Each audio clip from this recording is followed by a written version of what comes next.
The Asari were the first species to discover the Citadel. When the Solarians arrived, it was the Asari who proposed the establishment of the Citadel Council to maintain peace throughout the galaxy. Since then, the Asari have served as the mediators and centrists of the Council. An all-female race, the Asari reproduce through a form of parthenogenesis. They can attune their nervous system to that of another individual of any gender and of any species to reproduce. This capability has led to the unseemly and inaccurate rumors about Asari promiscuity. Asari can live for over 1,000 years, passing through 3 stages of life. In the maiden stage, they wander restlessly, seeking new knowledge and experience. When the matron stage begins, they meld with interesting partners to produce their offspring.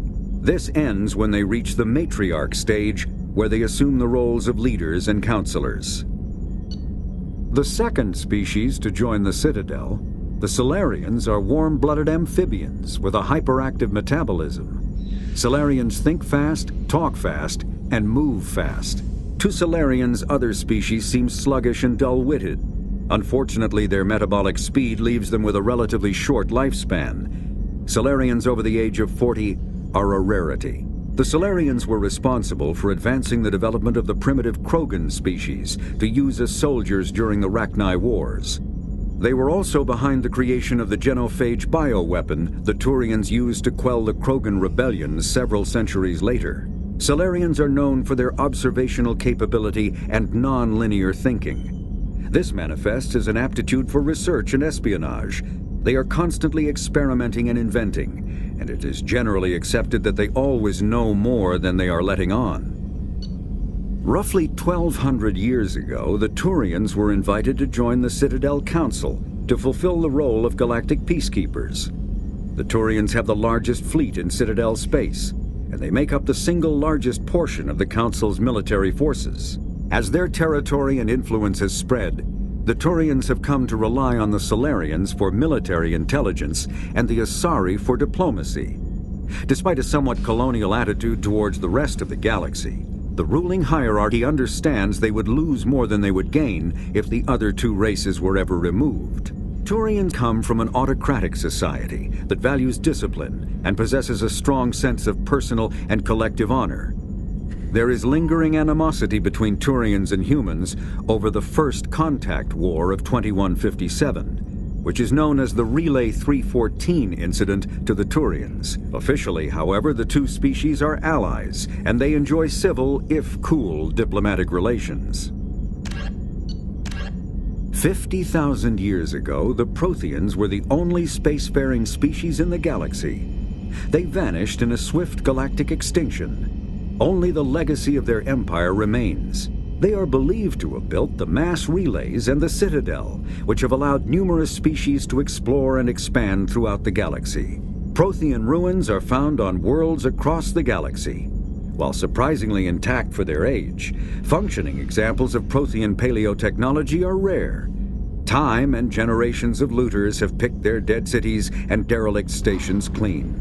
Some believe the Protheans meddled in the evolution of younger races. The Hanar homeworld of Kajay, for example, shows clear evidence of former Prothean occupation. The presence of a former Prothean observation post on Mars has caused a rebirth of interventionary evolutionists among humans. These individuals believe the god myths of ancient civilizations are misremembered encounters with aliens. In the early 2160s, the Alliance began aggressive colonization of worlds in the Skyllian Verge, much to the dismay of the Batarians, who had been developing the region for several decades. In 2171, the Batarians petitioned the Council to declare the Verge a zone of Batarian interest. The Council refused, however, declaring unsettled worlds in the region open to human colonization. In protest, the Batarians closed their Citadel embassy and severed official diplomatic relations with the Council, effectively becoming a rogue state. They instigated a proxy war in the Verge by funneling money and weapons to criminal organizations, urging them to strike at human colonies. Hostilities peaked with the Skyllian Blitz of 2176, an attack on the human capital of Elysium by Batarian-funded pirates and slavers. In 2178, the Alliance retaliated with a crushing assault on the moon of Torfin, long used as a staging base by Batarian-backed criminals. In the aftermath, the Batarians retreated into their own systems and are now rarely seen in Citadel space. Living beyond the Omega-4 mass relay in the Terminus systems, the mysterious Collector species is glimpsed so rarely as to be taken for a myth by most in galactic society. In reality, Collectors are human-sized insectoid bipeds and can resemble massive winged beetles. They are a terrifying force in the galaxy, responsible for the murder of hundreds of thousands. Collectors generate permanent stasis fields around themselves, creating nightmarish red-shifted energy fields. In battle, they hold position whenever possible, relying on their aggressive biotics and nearly limitless power. Several types of bipedal collectors have been identified, including minions, defenders, zealots, assassins, and artillery operators. Acting together, collectors have imprisoned entire cities in stasis. While no definite forensic accounting exists to explain the fate of those imprisoned, leading speculation is that victims are harvested for scientific experimentation and neurobiological repurposing. The Elcor are a Citadel species native to the high-gravity world Dakuna. They are massive creatures, standing on 4 muscular legs for increased stability. Elcor move slowly, an evolved response to an environment where a fall can be lethal. This has colored their psychology, making them deliberate and conservative. Elcor's speech is ponderous and monotone. Among themselves, scent, slight movements, and subvocalized infrasound convey shades of meaning that make a human smile seem as subtle as a fireworks display. Since their subtlety can lead to misunderstandings with other species, the Elcor often go out of their way to clarify when they are being sarcastic, amused, or angry. Dakuna's high gravity impedes mountain formation. Most of the world consists of flat, open plains, which prehistoric Elcor wandered across in small family bands. Modern Elcor still prefer open sky and can become restless and uncomfortable on long starship journeys. The Geth are a humanoid race of networked AIs. They were created by the Quarians 300 years ago as tools of labor and war. When the Geth showed signs of self-evolution, the Quarians attempted to exterminate them. The Geth won the resulting war. This example has led to legal, systematic repression of artificial intelligences in galactic society. The Geth possess a unique distributed intelligence. An individual has rudimentary animal instincts, but as their numbers and proximity increase, the apparent intelligence of each individual improves. In groups, they can reason, analyze situations, and use tactics, as well as any organic race. Geth space is located at the trailing end of the Perseus Arm, beyond the lawless Terminus systems. The Perseus Veil, an obscuring dark nebula of opaque gas and dust, lies between their space and the Terminus systems. The Hanar are a Citadel species known for excessive politeness. They speak with scrupulous precision and take offense at improper language. Hanar that expect to deal with other species take special courses to help them unlearn their tendency to take offense at improper speech. All Hanar have 2 names. The face name is known to the world. The soul name is kept for use among close friends and relations. Hanar never refer to themselves in the first person in conversation with someone they know on a face name basis.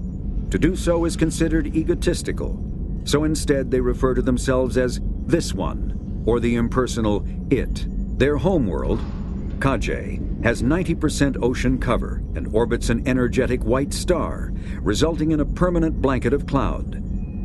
Due to the presence of Prothean ruins on the world, many Hanar worship them, and Hanar myths often speak of an elder race that civilized them by teaching them language. The Krogan evolved in a hostile and vicious environment. Until the invention of gunpowder weapons, eaten by predators was still the #1 cause of Krogan fatalities. Afterwards, it was death by gunshot. When the Solarians discovered them, the Krogan were a brutal, primitive species, struggling to survive a self-inflicted nuclear winter. The Solarians culturally uplifted them, teaching them to use and build modern technology so they could serve as soldiers in the Rachni War. Liberated from the harsh conditions of their homeworld, the quick-breeding Krogan experienced an unprecedented population explosion. They began to colonize nearby worlds. Even though these worlds were already inhabited, the Krogan rebellions lasted nearly a century, only ending when the Turians unleashed the Genophage, a Solarian-developed bioweapon that crushed all Krogan resistance. The Genophage makes only 1 in 1,000 pregnancies viable, and today the Krogan are a slowly dying breed.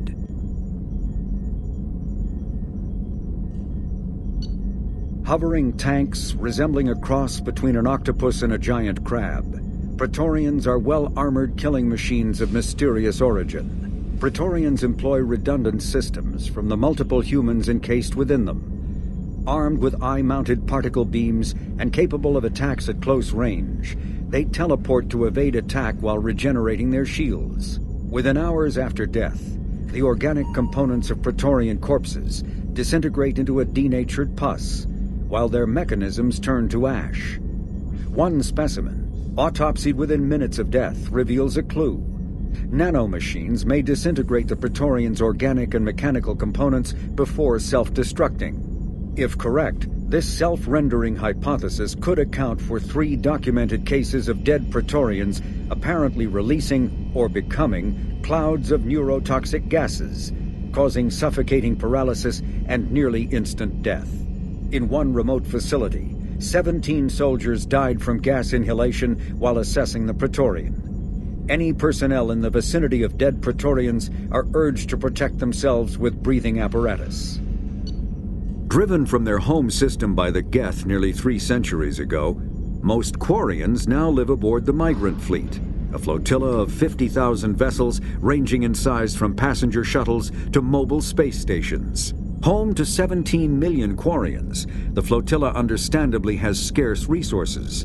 Because of this, each Quarian must go on a rite of passage known as the pilgrimage when they come of age. They leave the fleet and only return once they have found something of value they can bring back to their people. Other species tend to look down on the Quarians for creating the Geth and for the negative impact their fleet has when it enters a system. This has led to many myths and rumors about the Quarians, including the belief that underneath their clothes and breathing masks, they are actually cybernetic creatures, a combination of organic and synthetic parts. A myth common to several cultures in the galaxy, Reapers were imagined to be space monsters who consumed entire stars. Archaeologists and mythologists attempting to uncover sources for such myths have yielded little, except interstellar religious themes of all-consuming devils common to primitive cultures. Reaper indoctrination is an insidious means of corrupting organic minds, reprogramming the brain through physical and psychological conditioning, using electromagnetic fields, infrasonic and ultrasonic noise, and other subliminal methods. The Reaper's resulting control over the limbic system leaves the victim highly susceptible to its suggestions. Organics undergoing indoctrination may complain of headaches and buzzing or ringing in their ears. As time passes, they have feelings of being watched and hallucinations of ghostly presences. Ultimately, the Reaper gains the ability to use the victim's body to amplify its signals, manifesting as alien voices in the mind. Indoctrination can create perfect deep-cover agents. A Reaper's suggestions can manipulate victims into betraying friends, trusting enemies, or viewing the Reaper itself with superstitious awe.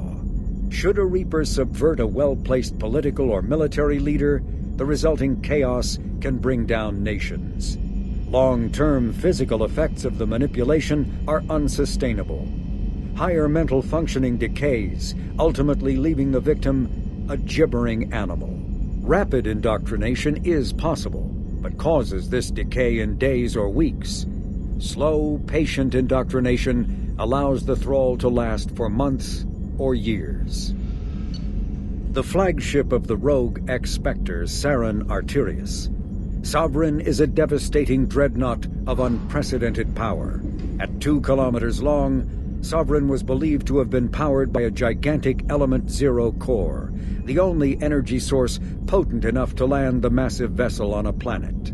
During the Eden Prime War, the ship unleashed its peerless destructive force against which Citadel Council ships were defenseless. With a virtually indestructible flagship and a crew of fanatic Geth and Krogan, Saren nearly succeeded in wiping out all his enemies. Only the resourcefulness and bravery of the commander and crew of the SSV Normandy stopped him. The overwhelming power of Sovereign ignited bizarre speculation in tabloid media that the vessel was sent by extragalactic invaders, or was, despite indeterminate photographic evidence at best, a single giant robot. Some sources even claimed that Sovereign was alive. Such conjecture, however baseless, remains to this day. The Volus are a member species of the Citadel with their own embassy, but they are also a client race of the Turians. Centuries ago, they were voluntarily absorbed into the hierarchy, effectively trading their mercantile prowess for Turian military protection. Erun, their homeworld, lies far beyond the normal life zone of its star. However, the world has a high-pressure greenhouse atmosphere that traps enough heat to support an ammonia-based biochemistry. As a result, the Volus must wear pressure suits and breathers when dealing with other species, as conventional nitrogen-oxygen air mixtures are poisonous to them, and in the low-pressure atmospheres tolerable to most species, their flesh will actually split open. Volus culture is tribal, bartering lands and even people to gain status. This culture of exchange inclines them to economic pursuits. It was the Volus who authored the Unified Banking Act, and they continue to monitor and balance the Citadel economy. Although they resemble a mammal-reptile cross, the Vorcha have no terrestrial analog. They are humanoid in form, but Vorcha have clusters of non-differentiated neoblast cells, like those of Earth's planarian worms. Damaged Vorcha cells mature into specialized structures to alleviate injury or stress.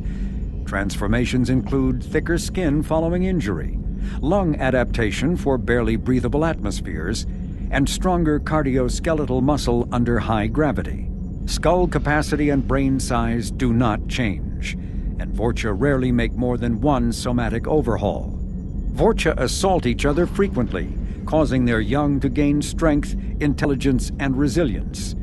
As a result, Vorcha see inflicting and receiving pain as normal communication. Few Vorcha study professions, in part because their average life expectancy is only 20 years. Because Vorcha can eat and breathe nearly anything, they can live almost anywhere. But racism prevents them from integrating into most societies that dismiss them as vermin. They have few employment options beyond Krogan mercenary bands. The Citadel is an ancient deep space station, presumably constructed by the Protheans. Since the Prothean extinction, numerous species have come to call the Citadel home. It serves as the political, cultural, and financial capital of the galactic community. To represent their interests, most species maintain embassies on the Presidium, the Citadel's inner ring. The Citadel Tower in the center of the Presidium holds the Citadel Council chambers. Council affairs often have far-reaching effects on the rest of the galactic community. 5 arms, known as the Wards, extend from the Presidium. Their inner surfaces have been built into cities, populated by millions of inhabitants from across the galaxy. The Citadel is virtually indestructible. If attacked, the station can close its arms to form a solid, impregnable shell. For as long as the station has existed, an enigmatic race called the Keepers has maintained it. Spectres are agents from the Office of Special Tactics and Reconnaissance, and answer only to the Citadel Council. They are elite military operatives, granted the authority to deal with threats to peace and stability in whatever way they deem necessary. They operate independently or in groups of 2 or 3. Some are empathetic peacekeepers, resolving disputes through diplomacy. Others are cold-blooded assassins, ruthlessly dispatching problem individuals. All get the job done one way or another. often operating outside the bounds of galactic law. The Spectres were founded after the Solarians joined the Council. For many years, they operated in secrecy as backroom problem solvers. Only after the Krogan rebellions did their activities become publicized. Assignment of a Spectre is less contentious than a military deployment, but makes it clear that the Council is concerned about a situation. A political-economic pact for collective colonial security, the Alliance is the central galactic institution of human society. The Alliance gained associate membership to the Citadel Council in 2165 and assumed leadership in 2183, with former Alliance Captain David Anderson presiding. Many species regard humanity as a rogue race, and its 2183 victory following the attack on Eden Prime as a brutal and calculated sacrifice of its military rivals. Humans allegedly leveraged military victory into a political one, carving associate membership out of the violently depopulated Council. Because of the human Spectre Shepard's pivotal role in saving the Council, many analysts conclude several humans will be made candidates for Spectre status, further solidifying the human contribution to galactic peace. By achieving in decades what others waited centuries to receive, especially after so bloody a conflict, humans have guaranteed themselves deep hostility and fear throughout the galaxy. Immediately following the First Contact War, an anonymous extranet manifesto warned that an alien attempt at human genocide was inevitable. The manifesto called for an army, a Cerberus, to guard against invasion through the Charon Relay. Derided as survivalist rhetoric written by an elusive man, the manifesto and its anonymous author soon fell off the media radar. But in 2165, terrorists stole antimatter from the SSV Geneva. The sole figure arrested named his sponsor Cerberus. Throughout the 2160s and 2170s, alleged Cerberus agents assassinated politicians, sabotaged starships bearing EZO, and conducted nightmarish experiments on aliens and humans. Denounced as human supremacist, Cerberus calls itself human survivalist. Counter-terror experts speculate Cerberus may have changed leadership with its recent shift to stockpiling ships, agents, and weapons. Whether he, she, or they, the elusive man hides his finances hidden behind shell companies. Few doubt he will kill anyone attempting to expose him. The reclusive tycoon calling himself the elusive man is a human nationalist focused on advancing human interests, whatever the cost to non-humans. The Citadel Council regards him as a fanatic, posing a serious threat to galactic security. A mysterious maverick, to say the least, the elusive man heads the Cerberus network. Dubbed the Elusive Empire by investigators, Cerberus is an allegedly untraceable syndicate of private intelligence agencies, biotics laboratories, engineering and scientific research teams, and lucrative front companies. Branded a terrorist and seditionist organization by authorities, Cerberus is the only human power base other than the Terra Firma Party, strong enough to embarrass, if not threaten, the Council and its human representatives. Founded by notorious Batarian slaver Solum Dulcera, the Blue Suns began as a Skillian Verge protection racket, providing genuine protection from slavers and pirates. Eventually captured by the Systems Alliance Navy, Dulcera beat almost 24 charges to be convicted on a single count of conspiracy. The slaver benefited from the tutelage of cellmate and brilliant con artist Bernard Legit's Ledger. Upon release 5 years later, Dulcera incorporated Blue Suns as a legal security agency. Today, the Blue Suns boast a galaxy-wide force of Batarians, Turians, humans, and Krogan. Each deployment is backed by a logistics corps, selling everything from heavy weapons to shaving cream. Despite claims that Blue Suns sells its captives as slaves, no Blue Suns employee has ever been convicted on such charges. Many Blue Suns members sport the company logo in tattoo form, removed during assignments and reapplied at mission end. Brainchild of Asari Commando Jonas Sideris, Eclipse was incorporated as a proactive security company. Influenced by Asari and Solarian military doctrine, Eclipse specializes in sabotage, assassination, and personal and organizational security.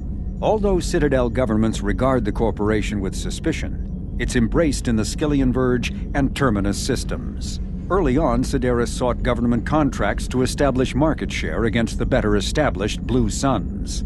Her agency scored a galactic PR coup by retaking several space stations captured by the Anhur People's Liberation Army and neutralizing its leaders, a victory Eclipse's marketing department never ceases trumpeting. Based on Omega Station, Eclipse controls nearly 20% of the asteroid's real estate. Its services range from mech repair to open warfare, although assassination is reserved for meeting wider, longer-term company goals. For instance, preemptive strikes against pirates rather than murdering spouses for insurance money. Despite numerous reports, Eclipse denies sabotaging or kidnapping business rivals. Originally a small Terminus Systems Vorcha gang, the Blood Pack was transformed into a legion by visionary Krogan battlemaster Gunnar Rang. Exiled for striking a female in anger, Rang obsessed over reclaiming his lost status. Leading the Vorcha Pack as a pirate crew, Rang cultivated recruits and infamy for a decade before incorporating his fighters as a security company across the Skyllian Verge. His notoriety ensured his initial public offering for investors made him rich beyond most Krogans' dreams. Rang returned triumphantly to his clan, rallying elders, Krogan hordes, and their firepower and biotic support toward professional violence in the Terminus systems. Banned from Citadel space, the Blood Pack bribes its way through spaceports into armed conflicts across the galaxy.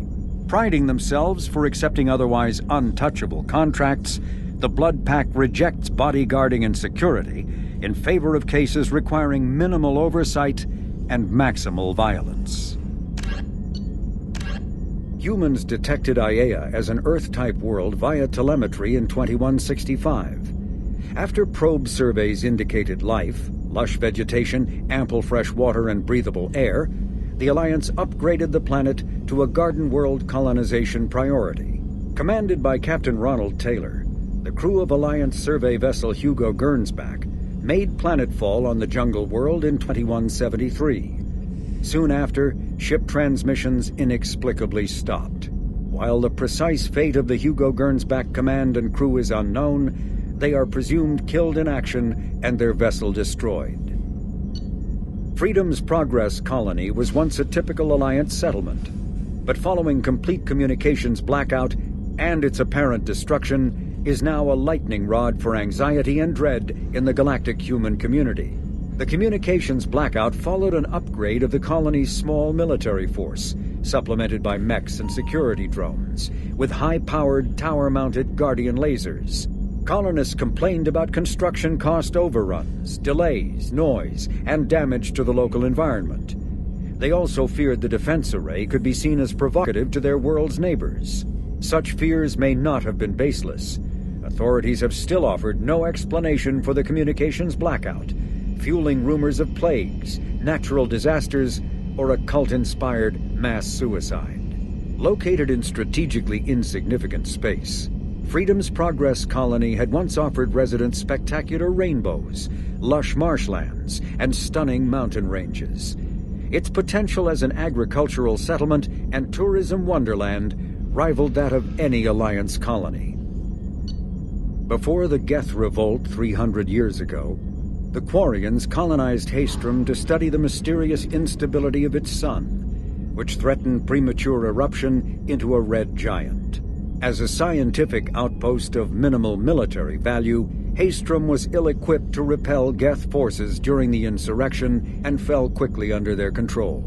Captured Geth planetary survey data indicates that despite sustaining damage during the war, Haestrom's architecture remains as it was 300 years ago, preserving a Quarian architectural style that no longer exists anywhere else in the galaxy.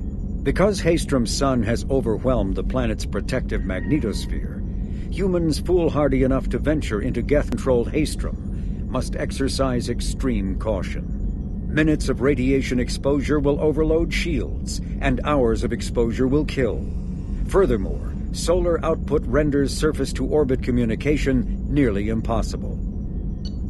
A typical terminus colony possessing minimal tourist value, Horizon promises substantial economic opportunity, especially in providing new products for humans and supplying a Turian hierarchy. Surveyed 18 years ago, Horizon received pilot habitation 4 years later. The colony proper is now 8 years old. Blessed with verdant forests and abundant fresh water, Horizon maintains a colonial culture that thrives as a refuge from the increasing restrictions of Citadel-governed society. Horizon has attracted numerous dissidents, marginal people, and fringe dwellers from across Alliance space. A regional hub of Asari commerce awash in riches, Ilium is infamous for its abusive labor practices and legalization of nearly everything except murder. As such, Ilium is the preferred production site for weapons and pharmaceuticals that would be illegal nearly everywhere else, made even more lucrative by legal indentured servitude. Among the biotics-related pharmaceutical producers is the Dantius Corporation, a rising star in galactic commerce. Despite the dangers of its products, Ilium is renowned for glamour, luxury, and safety, provided by near-total surveillance, making it a favored tourist destination. Countless celebrities maintain palatial estates on Ilium and in its capital Nos Astra. The sole obstacle to business on Ilium is its extensive bureaucracy, tolerated only for its provision of security. Regardless of the character of its economy, Ilium's self-congratulatory media exalts its own society with the provincial arrogance of new money, glorifying in sexiest CEOs and 10 richest residents lists. Known as the Starcraft Cemetery, Corliss was the regional toxic junkyard for centuries. Ships reaching astronautical near-death at connecting mass relays were sent to Corliss, stripped of every useful component, then dumped planetward to clear shipping lanes. Currently, Corliss hosts numerous merc factions, such as the Blue Suns, rumored to be using downed ship fossils to test advanced munitions. Massive gun batteries threaten anyone attempting planetfall, with minimal defenses against ground attack. Because ancient volcanism greenhoused the planet, Corliss was too hot and CO2 rich to develop a biosphere, despite the abundant lakes that could have sponsored the development of life. Now cool enough for protected habitation, but too scorching for anyone but extremophiles and mercenaries seeking secrecy, Corliss supports numerous Krogan outposts. The Krogan have therefore seeded Corliss with hardy Varen, often kept as warhounds. Varen live primarily on a diet of geophagous vermin and each other. Originally an asteroid rich in element 0, Omega was briefly mined by the Protheans, who eventually abandoned it due to its thick, impenetrable crust. Thousands of years later, nature did what even the Protheans could not. A collision with another asteroid broke Omega in half, exposing its trove of element 0 for easy mining. A rush ensued as corporations and private individuals tried to strike it rich on Omega, and thieves and outlaws followed in their wake. As space became tight, construction of processing facilities extended vertically from the asteroid, creating Omega's jellyfish-like silhouette. To prevent future collisions, the station is ringed with enormous mass-effect field generators that redirect incoming debris. Today, Omega is a major hub of narcotics, weapons, and EZO trafficking, without even a pretense of civilian government or military control. Only mercenary groups have been able to instill a limited order. The most ruthless is an Asari syndicate run by the notorious Arya Talok. Choked by the hypergrowth of non-native plant species, Pragia serves as a galactic reminder about the imperative for careful regulation during colonization. 2 centuries ago, Batarian agribusiness chose uninhabited Pragia as their empire's breadbasket. Colonization authorities introduced non-native, industrially mutated plants that flourished in the world's fertile volcanic soil. Synergizing with Pragia's natural geothermal conditions and chemotropic microbes, the imported species soon became a nightmare. Mutant strains of poisonous and even carnivorous plants arose, overgrowing colonies in days instead of years, and causing the Batarians to abandon their holdings. Because the planet's small animal population is insufficient to check its plant growth, Alliance ecologists predict soil exhaustion in 400 years. Due to its relative isolation and lack of population, Pragia has become a regional haven for drug runners, weapons smugglers, pirates, mercenaries, terrorists, and intelligence agents seeking secrecy. As vast in natural beauty as it is in threat, the purple and gold nebula called the Perseus Veil forms the natural border between Geth space and the Terminus systems. The Veil's total opacity prevents Council intelligence from surveying Geth activity.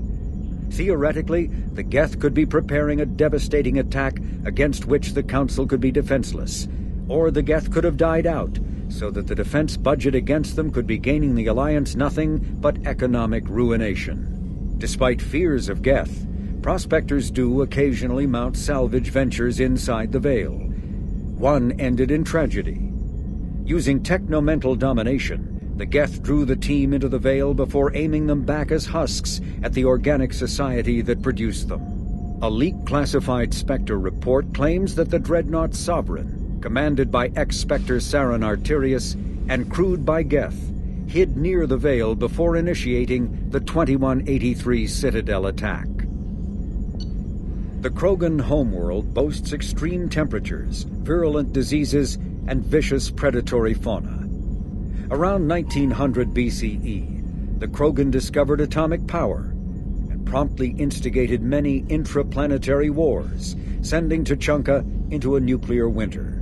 With most of their industrial base destroyed, the Krogan entered a new Dark Age, and warring tribal bands dominated. Populations remained low for the next 2,000 years. First contact with the Solarians made resurgence possible. Krogan brought to less hostile planets bred exponentially and returned to reconquer their home. They built vast underground shelters to shield themselves from surface radiation, which proved prescient during the Krogan rebellions, when many of them isolated themselves in a vain attempt to avoid the genophage. Convinced they could outbreed the genophage, they transmitted it into more than 90% of the sealed bunkers. Today, Tuchanka's population is sharply limited, and while individual Krogan are long-lived, the genophage ensures few replacements. Asari-made Solaris armor can resist even the tremendous heat and kinetic energy of starship weapons. The armor is nearly unsurpassed in strength because its central material, carbon nanotube sheets woven with diamond chemical vapor deposition, are crushed by mass effect fields into super-dense layers able to withstand extreme temperatures. That process also compensates for diamond's brittleness. Diamond armor itself has two limiting disadvantages. First, while nanotubes and CVD diamond construction has become cheaper in recent years, it remains prohibitively expensive to coat starships or aircraft larger than fighters in Solaris material. Second, the armor must be attached to the ship's superstructure, so shock waves from massive firepower can still destroy the metals beneath the armor itself. A popular misconception holds that diamond composition of Solaris armor gives it its sparkle. In fact, atmospheric nitrogen impurities during the super-hot forging process give the armor its metallic gray or yellow sheen. Cyclonic barrier technology, CBT, attempts to solve the higher-end limitations of traditional kinetic barriers. Traditional barriers cannot block high-level kinetic energy such as disruptor torpedoes because torpedo mass effect fields add mass. The CBT violently slaps aside rather than halting incoming linear force. By rotationally firing their mass effect field projectors, ships create rapidly oscillating kinetic barriers instead of static ones. Shooting through the CBT is like trying to shoot at a target inside a spinning ball. Significant drawbacks to current CBT configuration prevent its use on anything other than frigates and fighters. Its many high-frequency sensors and emitters require frequent maintenance and replacement. A partially damaged CBT can endanger its operator, who is surrounded by rotating mass effect fields skewing in unpredictable directions. However, if an emitter is damaged, the CBT becomes a traditional shield array, making it effective during opening volleys. The Systems Alliance space vehicle Normandy is a prototype starship created as a joint human and Turian venture. A frigate optimized for reconnaissance missions, the vessel uses state-of-the-art stealth technology. Most ships generate tremendous heat that is easily detectable against the absolute zero background of space. The Normandy, however, temporarily sinks this heat within its hull. Because of exterior hull refrigeration, the ship can travel undetected for hours, or drift passively for days of covert observation. That heat sinking carries the risk of cooking the crew alive if the stored heat is not eventually radiated. Also contributing to stealth is the Normandy's revolutionary Tantalus drive, a Mass Effect core double the standard size. The Tantalus generates mass concentrations that the Normandy falls into, allowing it to move without the use of heat-emitting thrusters. With elaborate secrecy, Cerberus labored for years to build a new, superior Normandy. The vehicle's many alterations produced a craft nearly double the original size, requiring an even larger Tantalus drive core to compensate. The new Normandy features greater space in living quarters, research laboratory, observation deck, and cargo bay. Its shuttle can make landings the Normandy cannot attempt. In addition to tight beam communicators, Normandy's Quantum Entanglement Communicator, QEC, provides instantaneous contact with the elusive man.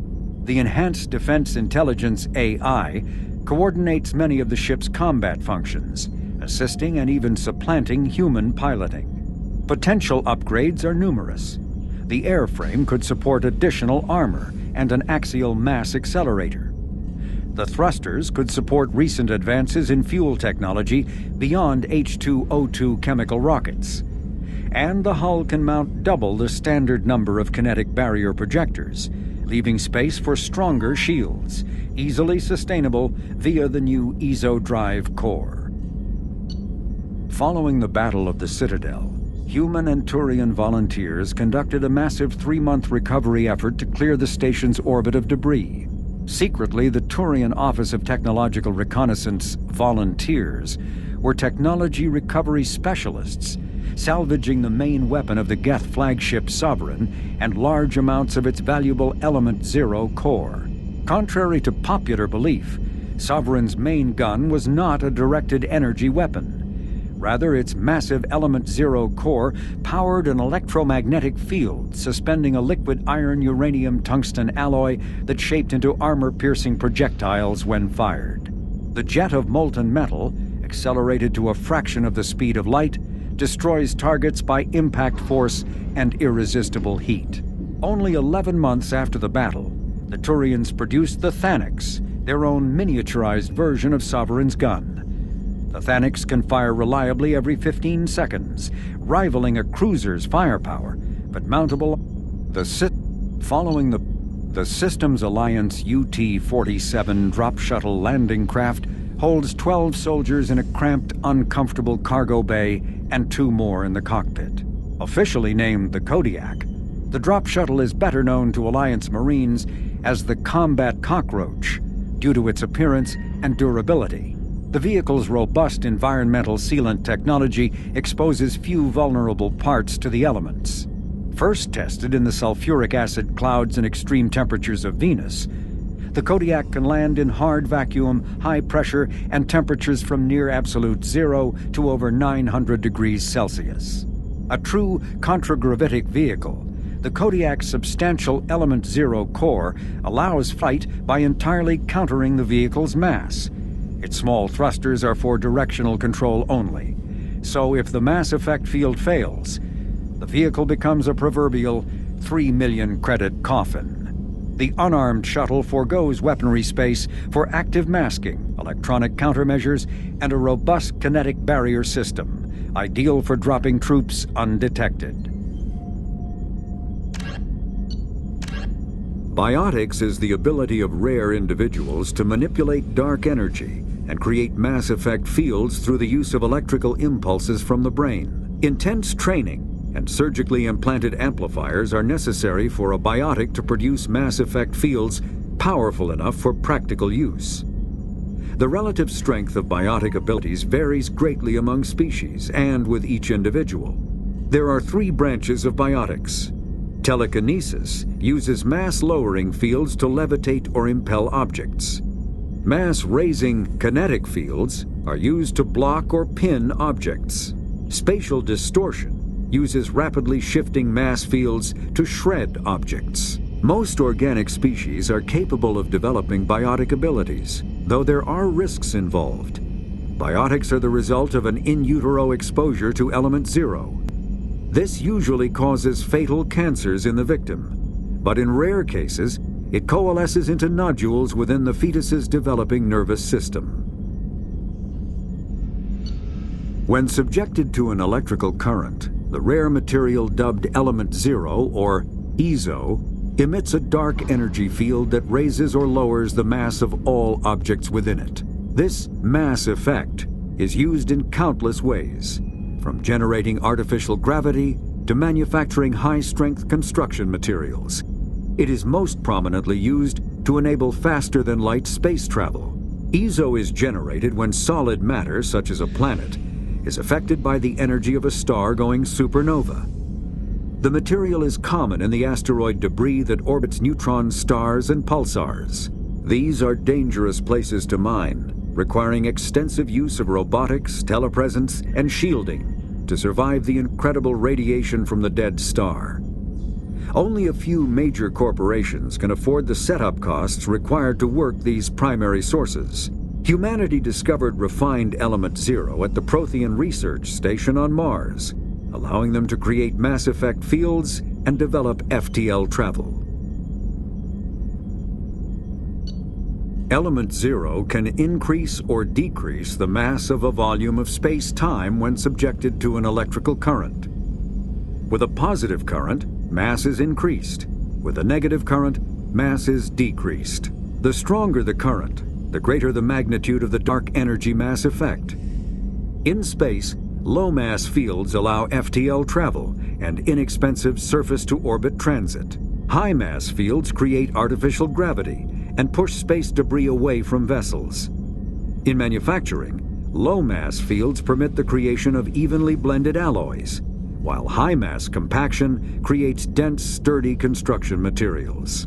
The military makes extensive use of mobility-enhancing technologies, with mass effect utilizing fighting vehicles standard frontline issue in most military forces.